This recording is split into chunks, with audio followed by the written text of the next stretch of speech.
என் பக்கத்துல தவறு இருக்குமானால் அதை சரி செய்யாமல் நான் என்ன விண்ணப்பம் பண்ணினாலும் கர்த்தர் கேட்க மாட்டார்.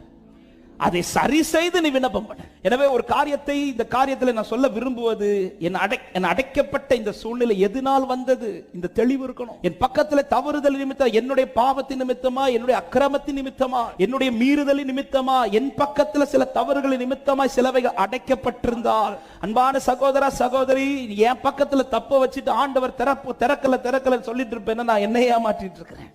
என் பக்கத்தில் நான் கிளியர் ஆயிரணும். ஹல்லேலூயா. என் பக்கத்துல தவறுகள் இருந்தால் அதை கிளியர் ஆயிரணும். யாபோக்காட்டின் கரையில யாக்கோபுக்கு நடந்தது என்ன தெரியுமா? ஏசாவின் மேல் கை வைக்கிறதுக்கு பதிலாக கர்த்தர் யாக்கோபின் மேல கை வச்சு அவனை திருத்துறார். ஆமா, பல இடத்துல நாம திருந்திட்டனா எல்லாமே திறந்துரும். சிலது திருந்தாம நம்ம லைஃப்ல திறக்காது. ஆமா, அப்ப நான் இருந்து கேட்கணும், ஆண்டவரை ஏன் அடைக்கப்பட்டிருக்குது? என் பக்கத்துல ஏதாவது தவறு இருக்குது ஆண்டவரே? யாபோக்காற்றின் கரையில் உட்கார்ந்த போது அவரோடு போராட தான் தெரிகிறது என் பக்கத்துல மிஸ்டேக் இருக்கு. இப்ப கேட்கிறார், உன் பேர் என்னன்னு கேட்டதும் யாக்கோபு சொல்றார், ஆண்டவரே நான் யாக்கோபு. யாக்கோபு அவன் உணர்வடைகிறான். உணர்வடைந்து திருந்த விட்டு கொடுத்ததும் ஆமென், தடுக்க வந்த ஏசாவின் முன்பாய் கர்த்தர் வாசலை திறந்து கொடுக்கிறார். நான் திருந்த வேண்டிய இடத்தில் திருந்தினால் எனக்கான வாசல் எல்லாம் கர்த்தர் திறந்து கொண்டே இருப்பார் என்று விசுவாசிக்கிறவங்க ஆமென் சொல்லுங்க பார்க்கலாம். நாம் எப்போ திருந்துறோமோ அது ஒரே நாள்ல திருந்துட்டா ஒரே நாள்ல திறப்பார். இன்னைக்கு திருந்துட்டீங்கன்னா இன்னைக்கு திறப்பார். இல்ல ஆண்டவர் இன்னும் ஒரு வருஷம் தான், அவரும் ஒரு வருஷம். ஹல்லேலூயா. எனவே தான் தேவன் ஒரு காரியத்தை உணர்த்தும் போது நாம் அதற்கு உடனே கீழ்ப்படியணும். இல்லை என்றால் நமக்கு முன்பாய் அடைபட்ட வாசல் இன்னும் இறுக்கமாகி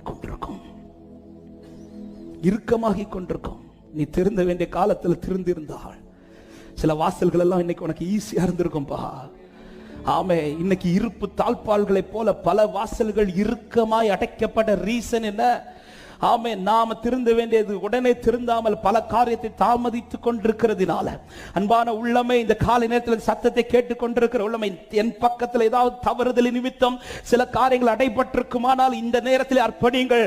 ஆண்டவரே உமக்கு நேராக என்னை அர்ப்பணிக்கிறேன் என்று விட்டுக் கொடுங்கள். இன்று திருந்துவீர்கள் ஆனால் தேவன் உங்களுக்காய் வாசலை திறப்பார். ஆமே, பட்டணத்தில் முறியடிக்கப்பட்டு யோசுவாவும் ஜனங்கள் வந்த போது ஆண்டவர் முதல்ல அவங்களுக்கு சரி செய்ய வேண்டியதை சரி செய்து விட்டு தான் அடுத்து வாசலை திறந்து கொடுக்கிறார்.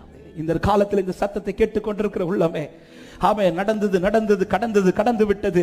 இன்றைக்கு கர்த்தர் உணர்த்துவாரானால் அந்த காரியத்தை விட்டு விலகுங்கள். அந்த காரியத்தை ஆண்டவர் சமூகத்தில் விட்டு கொடுங்கள். கர்த்தர் உங்களை மாற்றுவார். கர்த்தர் உங்களுக்கு வாசலை திறப்பார். ஆமென் சொல்லுங்க பார்க்கலாம்.